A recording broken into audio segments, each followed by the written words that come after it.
Now, recently on Facebook, I came across a post that caught my attention. It was a picture of two toddlers, one black, the other white, and the caption read, "Racists aren't born, it's taught, so quit teaching it."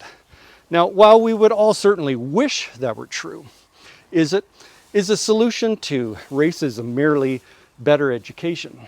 Or, unfortunately, are we all born with a natural tendency to hate the other?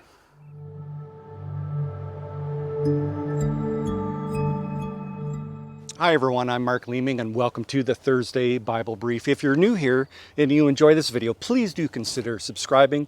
It would be an honor to have you join us each and every Thursday. Now, when we take a bird's eye view of the world today, and yes, that means looking beyond America and all of the racial tensions currently going on there. But if we were to take a truly global perspective, it's very evident that racism is a worldwide problem, that racism isn't just confined to one race, one skin color, one nation. It really wasn't all that long ago in the middle of the 20th century when two races on opposite sides of the globe both saw themselves as racially superior and as a result murdered millions of people. Of course, one of those were the Germans under Hitler, who exterminated over 6 million Jews in the Holocaust. And let's not forget the many millions of others that the Nazis also killed. But what often gets overlooked is that at this time, on the opposite side of the globe, were the Japanese, who saw themselves as racially superior and as a result murdered millions of Chinese and people of other countries that the Japanese armies conquered. The Japanese clearly saw themselves as racially superior, and that gave them the biological right to wage war, to conquer, to enslave, and yes, even exterminate those whom they deemed to be racially inferior.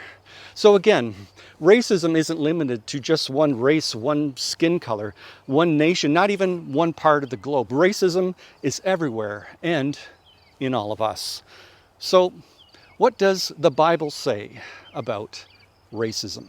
Now, while you won't actually find the word racism in the Bible nevertheless clearly denounces it. And that's because, believe it or not, racism was a major issue in the life of the early church, something that the Apostle Paul would address on numerous occasions. Let me put it this way. Imagine a white congregation in the American Deep South sent two missionaries over to South Africa. And those two missionaries only evangelized the whites while completely ignoring the black communities altogether. Now that would be racist, right?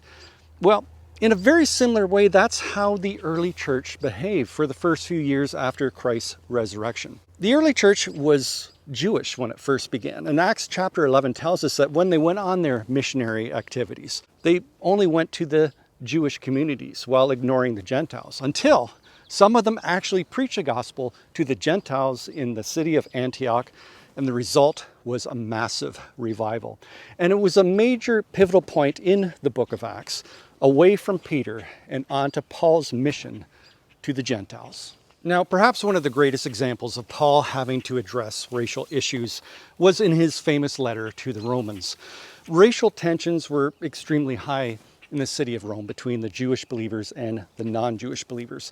And so Paul spent much of the letter hammering home the point that before any of them had come to Christ, they were all equally lost in their sins.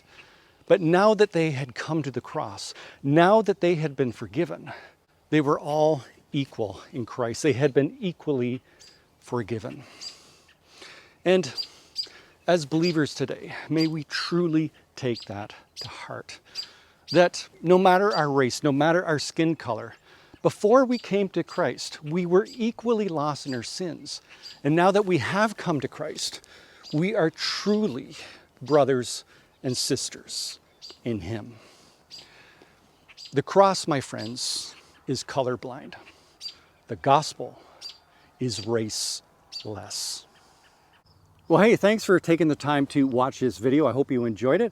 If you did, please do share it with others. And again, if you haven't already, please do consider subscribing. I put out short videos just like this every single Thursday.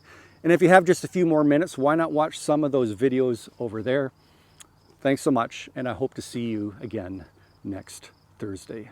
Bye for now.